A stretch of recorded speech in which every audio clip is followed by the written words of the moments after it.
إن الحمد لله نحمده ونستعينه ونستغفره ونعوذ بالله من شرور أنفسنا ومن سيئات أعمالنا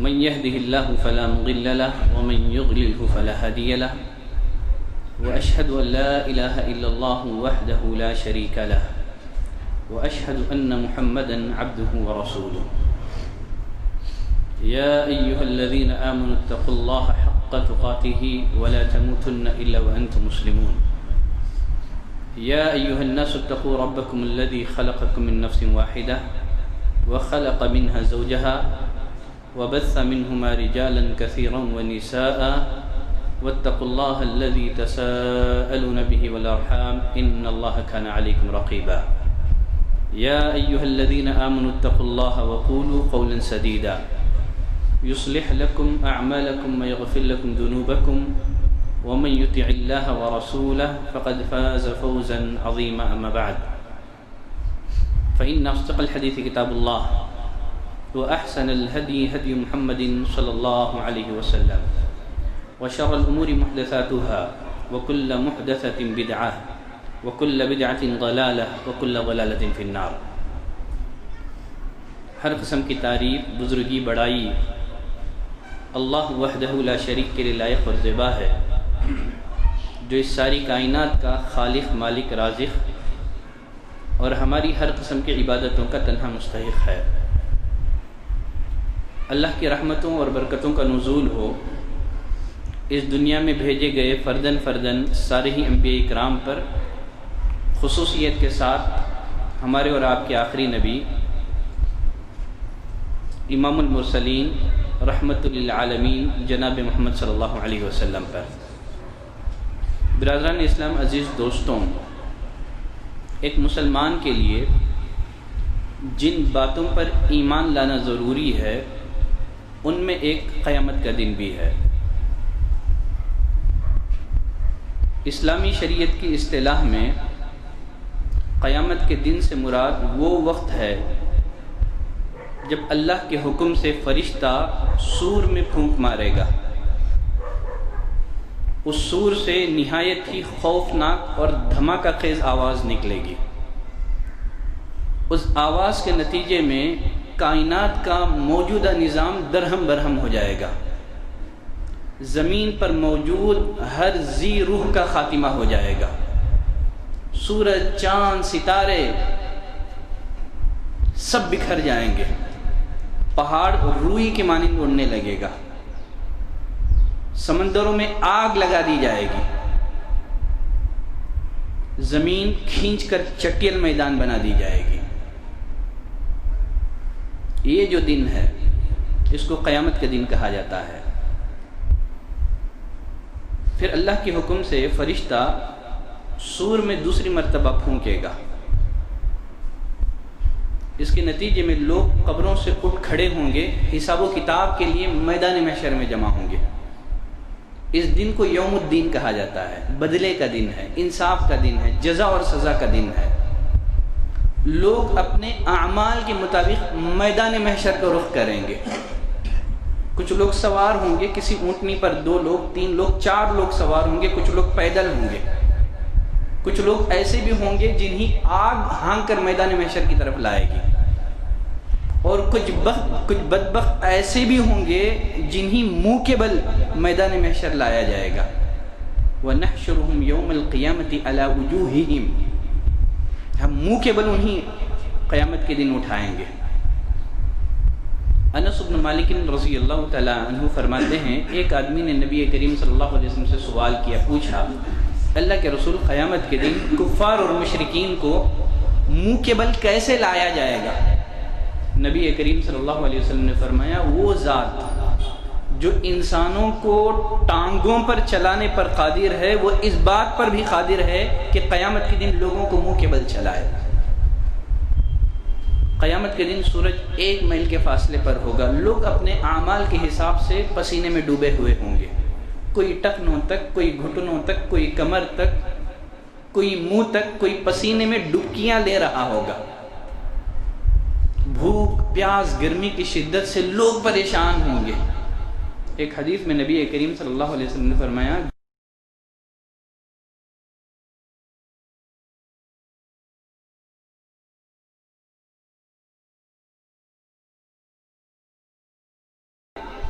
گرچہ جہنم میں بھیج کر کے ہی کیوں نہ ہو۔ تو غرض لوگ بھوک پیاس گرمی کی شدت کی حالت میں 50,000 سال تک کھڑے رہیں گے۔ اللہ رب العزت اپنے کچھ خوش نصیب بندوں کو قیامت کی ہولناکی سے، قیامت کی ذلت اور رسوائی سے محفوظ رکھے گا، انہیں عزت و اکرام سے نوازے گا۔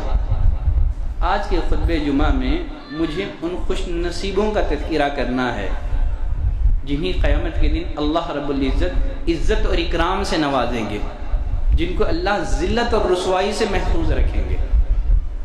پہلے نمبر پر اہل ایمان ہیں، اللہ انہیں ہر خوف سے ہر غم سے محفوظ رکھے گا۔ اللہ نے فرمایا الا ان اولیاء اللہ لا خوف علیہم ولا هم يحزنون، سنو اللہ کے جو اولیاء ہیں ان پر نہ کوئی غم ہے، نہ وہ غمگین اور غمزدہ ہوں گے۔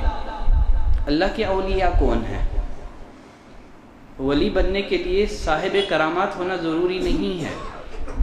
اللہ نے فرمایا الا ان اولیاء اللہ لا خوف علیہم ولا هم يحزنون الذین آمنوا، اولیاء اللہ وہ لوگ ہیں جو ایمان لائے، وکانوا یتقون، جنہوں نے تقوی کی روش اختیار کی، جو شرک سے بچے رہے، کفر سے بچے رہے، محرمات سے بچے رہے، مشتبہات سے بچے رہے، فضول کاموں سے فضول باتوں سے بچے رہے۔ قیامت کے دن ان پر کوئی خوف نہیں ہوگا، یہ غمگین اور غمزدہ نہیں ہوں گے۔ انس بن مالک رضی اللہ تعالیٰ عنہ کی روایت میں نبی کریم صلی اللہ علیہ وسلم نے فرمایا اہل ایمان کے لیے قیامت کا دن ظہر اور عصر کے درمیانی وقفے جتنا ہوگا، بقیہ اور لوگوں کے لیے ایک دن 50,000 سال کے برابر۔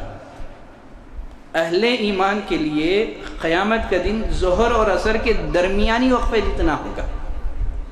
بلکہ اور ایک صحیح الجامع کی روایت میں نبی کریم صلی اللہ علیہ وسلم نے فرمایا میدان محشر میں اہل ایمان کو زکام جتنی تکلیف محسوس ہوگی۔ زکام سے جتنی تکلیف آدمی کو ہوتی ہے، میدان محشر میں مومن کو، اہل ایمان کو اتنی ہی تکلیف محسوس ہوگی۔ اللہ اکبر۔ نمبر 2، جو لوگ انصاف کرتے ہیں، انصاف کرنے والے لوگ قیامت کے دن نور کے ممبروں پر ہوں گے۔ نبی کریم صلی اللہ علیہ وسلم نے فرمایا ان المقسطین یوم القیامت علی منابر من نور، یقیناً جو لوگ انصاف کرتے ہیں، انصاف کرنے والے لوگ قیامت کے دن رحمان کے دائیں جانب نور کے ممبروں پر ہوں گے۔ رحمان کے دونوں ہاتھ دائنے ہیں۔ یہ وہ لوگ ہیں جو اپنے فیصلوں میں، اپنے اہل و عیال میں اور ہر اس کام میں جو ان کے سپرد کیا جاتا ہے انصاف سے کام لیتے ہیں۔ جو لوگ اپنے غصے کو کنٹرول کرتے ہیں ان کو بہترین حور دیا جائے گا۔ نبی کریم صلی اللہ علیہ وسلم نے فرمایا من کتم غیظا او من کظم غیظا، جو غصے کو پی جاتا ہے، وَهُوَ قَادِرٌ عَلَىٰ أَن يُنَفِّذَهُ، وہ اپنے غصے کو نافذ کرنے پر قادر ہے، وہ بدلہ لینے پر قادر ہے، عاجز نہیں ہے۔ اس لیے کہ عاجز وہ اس کی مجبوری ہے، بدلہ لینے پر قادر ہے، اپنا غصہ نافذ کرنے پر قادر ہے، اس کے باوجود وہ اپنے غصے کو کنٹرول کرتا ہے، اپنے غصے کو پی لیتا ہے، اپنے غصے کو نافذ نہیں کرتا۔ نبی کریم صلی اللہ علیہ وسلم نے فرمایا قیامت کے دن اللہ اسے سارے انسانوں کے درمیان بلائے گا اور اسے اختیار دے گا جس حور سے چاہے نکاح کر لے۔ قیامت کے دن 3 اعمال مومن کے لیے، ایک مسلمان کے لیے عزت کا باعث بنیں گے، اکرام کا باعث بنیں گے۔ ابو ہریرہ رضی اللہ تعالیٰ عنہ فرماتے ہیں نبی کریم صلی اللہ علیہ وسلم نے فرمایا من نفس عن مؤمن کربة من کرب الدنیا نفس اللہ عنہ کربة من کرب الآخرہ، جس نے کسی مومن کی دنیاوی تکلیفوں میں سے کسی تکلیف کو دور کر دی، دنیاوی مسائل میں سے کسی مسئلے کو حل کر دیا، اللہ قیامت کی کسی بڑی پریشانی سے اسے نجات دے گا۔ وَمَن يَسَّرَ عَلَى مُعْسِرٍ، جو تنگ دست کے ساتھ آسانی والا معاملہ کرتا ہے، اللہ دنیا اور آخرت میں اس کے ساتھ آسانی والا معاملہ کرے گا۔ من ستر مسلمن، جو کوئی کسی مسلمان کی پردہ پوشی کرے گا، اس کے عیوب پر پردہ ڈالے گا، اللہ دنیا اور آخرت میں اس کی پردہ پوشی کرے گا۔ قیامت کے دن مؤذنین کی گردنیں لمبی ہوں گی۔ ہمارے معاشرے میں جو مؤذن ہیں ان کو حقارت سے دیکھا جاتا ہے، ان کو معمولی سمجھا جاتا ہے۔ نبی کریم صلی اللہ علیہ وسلم نے فرمایا المؤذنون اطول الناس اعناقا یوم القیامہ، قیامت والے دن مؤذنین سب سے لمبی گردن والے ہوں گے، لوگوں میں نمایاں ہوں گے، وہ پہچان لیے جائیں گے۔ بلکہ اور ایک روایت میں نبی کریم صلی اللہ علیہ وسلم نے فرمایا مؤذن کی جہاں تک آواز جاتی ہے، اس کی آواز پہنچنے کی حد تک، اس کی اذان کو جو بھی سنتا ہے، چاہے جن ہو، چاہے انسان ہو، چاہے جمادات ہو، یہ ساری اللہ کی مخلوقات اس کے لیے گواہی دیں گی۔ ایک حدیث میں نبی کریم صلی اللہ علیہ وسلم نے فرمایا اگر لوگوں کو معلوم ہو جائے اذان کا ثواب کیا ہے، لوگ اذان دینے کے لیے جھگڑیں گے، فیصلہ کیسے ہوگا؟ خرہ کے ذریعے سے فیصلہ ہوگا۔ خرہ میں جس کا نام نکلے گا اسے اذان کا موقع دیا جائے گا۔ لوگوں کو اذان کی فضیلت کا اندازہ نہیں ہے، اسی لیے لوگ اسے حقارت کی نظر سے دیکھتے ہیں مؤذنین کو۔ بلکہ اور ایک روایت میں غالباً سنن ابن ماجہ کی روایت ہے، شیخ البانی رحمۃ اللہ علیہ نے اسے صحیح یا حسن قرار دیا ہے، من اذن 12 سنۃ، جس کسی نے 12 سال اذان دی، وجبت له الجنت، جنت اس کے لیے واجب ہوگی۔ اللہ اس کے لیے ہر اذان کے بدلے 60 نیکیاں دے گا، 60 نیکیاں دے گا، اور ہر اقامت کے بدلے 30 نیکیاں اللہ اسے دے گا۔ جو نمازی ہوں گے، جو صلوات کا اہتمام کرنے والے ہوں گے، قیامت کے دن ان کو نور حاصل ہوگا۔ نبی کریم صلی اللہ علیہ وسلم نے فرمایا ان امتی یدعون یوم القیامت غرا محجلین من اثر الوضوء، قیامت کے دن میری امت کو بلایا جائے گا، وضو کی وجہ سے ان کے اعضائے وضو چمک رہے ہوں گے۔ یقیناً جو لوگ دنیا میں صلوات کا اہتمام کریں گے، نمازوں کی پابندی کریں گے، میدان محشر میں ایسے لوگ نمایاں ہوں گے، پہچان لیے جائیں گے کہ یہ لوگ نمازی ہیں، اس لیے کہ ان کے اعضائے وضو چمک رہے ہوں گے۔ جو اخلاق حسنہ والے ہوں گے ان کو انبیاء کی رفاقت حاصل ہوگی، اچھے اخلاق والے لوگ۔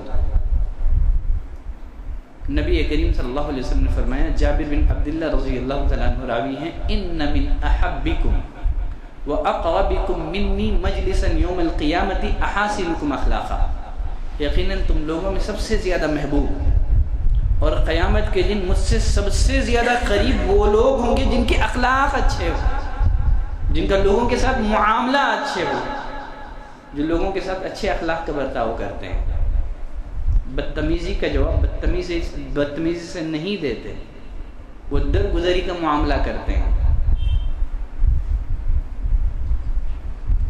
سچا اور امانت دار تاجر، یہ انبیاء کے ساتھ ہوگا، صدیقین اور شہداء کے ساتھ ہوگا۔ نبی کریم صلی اللہ علیہ وسلم نے فرمایا التاجر الصدوق الامین، اگر تاجر ہے، بزنس مین ہے، لیکن ضروری ہے کہ وہ سچا ہو، وہ جھوٹا نہ ہو، وہ کذب بیانی سے کام نہ لیں، اور امانت دار ہو، عیوب کو چھپا کر کے نہ بیچے۔ اگر تاجر سچا ہو، امانت دار ہو، مع النبیین والصدیقین والشہداء، وہ روز قیامت انبیاء، صدیقین، شہداء کے ساتھ ہوگا۔ تو شہداء قیامت کے دن ان کو بھی اعزاز ہوگا۔ قیامت کے دن جب سارے لوگ میدان محشر میں، جب سارے لوگ پریشان ہوں گے، تو اللہ انہی بھی قیامت کی ہولناکی سے محفوظ رکھے گا، قیامت کی ذلت اور رسوائی سے شہداء کو بھی محفوظ رکھے گا۔ ان کے زخموں سے خوشبو پھوٹ رہی ہوگی، جسے لوگ پہچان لیے جائیں گے کہ یہ شہیدوں کا طبقہ ہے۔ ہر زخم سے خوشبو نہیں پھوٹتی ہے، اگر روز قیامت کسی زخم سے خوشبو آ رہی ہو، کستوری کی خوشبو، مسک کی خوشبو آ رہی ہو، تو یہ اس بات کی علامت ہے کہ یہ شہداء کی جماعت ہے، ان کے زخموں سے خوشبو پھوٹ رہی ہوگی۔ اسی طرح جو قرآن مجید کا ماہر ہوگا وہ فرشتوں کی صف میں کھڑا ہوگا۔ نبی کریم صلی اللہ علیہ وسلم نے فرمایا الماہر بالقرآن مع السفرۃ الکرام البررہ، جو قرآن کا ماہر ہوگا وہ کل قیامت کے دن نیک بزرگ لکھنے والے فرشتوں کے ساتھ ہوگا۔ یقیناً جو قرآن پڑھتا ہے والذی یقرأ القرآن ویتتعتع فیہ، اٹک اٹک کر پڑھتا ہے، مشقت کے ساتھ قرآن پڑھتا ہے، اس کے لیے اجران، 2 اجریں ہیں اس کے لیے۔ تو یقین قرآن کا جو ماہر ہے، تو اسی لیے ہم لوگوں کو چاہیے کہ قرآن مجید کو سیکھیں۔ نبی کریم صلی اللہ علیہ وسلم نے فرمایا تم میں سب سے بہترین انسان وہ ہے جو قرآن کو سیکھتا ہے، سکھاتا ہے۔ تو وہ کل قیامت کے دن فرشتوں کے صف میں کھڑا ہوگا۔ اسی طرح جو کسی مسلمان کی عزت کا دفاع کرے گا دنیا میں، کسی مسلمان کی عزت پر حملہ ہو رہا ہو، اس موقع پر آپ خاموش تماشائی نہ بنے رہیں، بلکہ آپ اگر کسی مومن کی عزت کا دفاع کریں گے، من رد عن ارض اخیہ رد اللہ عن وجہہ النار، جو کوئی اپنے کسی مسلمان بھائی کا دفاع کرتا ہے، اس کی عزت کا دفاع کرتا ہے، جب اس کی عزت پر کیچڑ اچھالا جا رہا ہو، اللہ قیامت کے دن اس کے چہرے کو جہنم کی آگ سے دور کر دے گا۔ اگر ہمارے سامنے کسی کی عزت پر حملہ ہو تو ہم بھی ان کی بات کو سن کر کے لذت حاصل کرتے ہیں، ہم بھی غیبتوں کو سنتے ہیں۔ ایسے موقع پر نبی کریم صلی اللہ علیہ وسلم نے فرمایا اگر کوئی اپنے بھائی کا دفاع کر دے تو اللہ قیامت کے دن اس کے چہرے کو جہنم کی آگ سے بچا لے گا۔ اسی طرح مصیبت میں تسلی دینا، تعزیت کرنا۔ نبی کریم صلی اللہ علیہ وسلم نے فرمایا من عز اخاہ المؤمن، جو کوئی مصیبت میں اپنی کسی مسلمان بھائی کو تسلی دے دیتا ہے، تسلی کے 2 بول اس کے سامنے ادا کر دیتا ہے، کسی مسلمان کو تسلی دیتا ہے، تو قیامت کے دن اللہ اسے سبز ریشمی لباس پہنائے گا۔ قیامت کے دن میدان محشر میں لوگ ننگے ہوں گے، برہنہ ہوں گے، اللہ قیامت کے دن ساری مخلوقات میں اسے بلائے گا اور ریشمی لباس اسے پہنائے گا۔ اور ایک حدیث میں نبی کریم صلی اللہ علیہ وسلم نے فرمایا جو شہرت کا لباس اللہ کے لیے تواضع اختیار کرتے ہوئے ترک کر دیتا ہے، انتہائی قیمتی لباس جس کو وہ خرید سکتا ہے، مالدار ہے، خرید سکتا ہے، اللہ کے لیے تواضع اختیار کرتے ہوئے اگر کوئی آدمی شہرت کا لباس ترک کر دیتا ہے تو اللہ کل قیامت کے دن ساری مخلوقات میں اسے بلائے گا، اور اہل ایمان کے لباس میں سے جو لباس کوئی اختیار کرے گا اللہ اسے عطا کرے گا۔ اور قیامت کے دن بہت سارے خوش نصیب ایسے بھی ہیں جن کو نور دیا جائے گا، جن کو سایہ نصیب ہوگا۔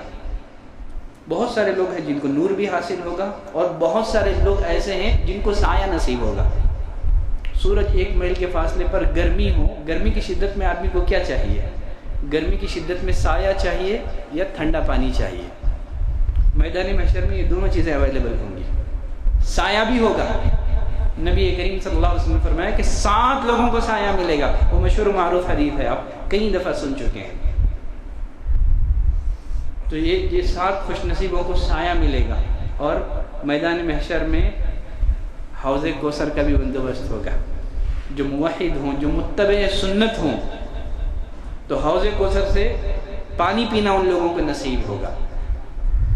تو یقیناً قیامت کا دن بڑا ہولناک دن ہے۔ یقیناً اللہ جس انسان کو قیامت کی ہولناکی سے بچا لے، اس کی ذلت اور رسوائی سے بچا لے، وہ کامیاب اور کامران ہو گیا۔ قیامت کے دن بہت سارے لوگ ذلت اور رسوائی سے دوچار ہوں گے۔ وہ کون لوگ ہیں؟ انشاءاللہ اگلے خطبہ جمعہ میں ان لوگوں کا تذکرہ کروں گا جو روز قیامت ذلت اور رسوائی سے دوچار ہوں گے۔ اللہ سے دعا کرتے ہیں کہ پروردگارہ تو ہمارا شمار ان لوگوں میں فرما جن کے ساتھ تو کل قیامت کے دن انعام اور اکرام کا معاملہ کرنے والا ہے۔ اے پروردگار تو قیامت کی رسوائی سے تو ہماری حفاظت فرما، جب تک تو ہم کو زندہ رکھ، اسلام ایمان احسان پر زندہ رکھ، خاتمہ ہو تو اسلام ایمان احسان پر ہو۔ سبحانک اللہم و بحمدک، اشہد ان لا الہ الا انت، استغفرک و اتوب الیک۔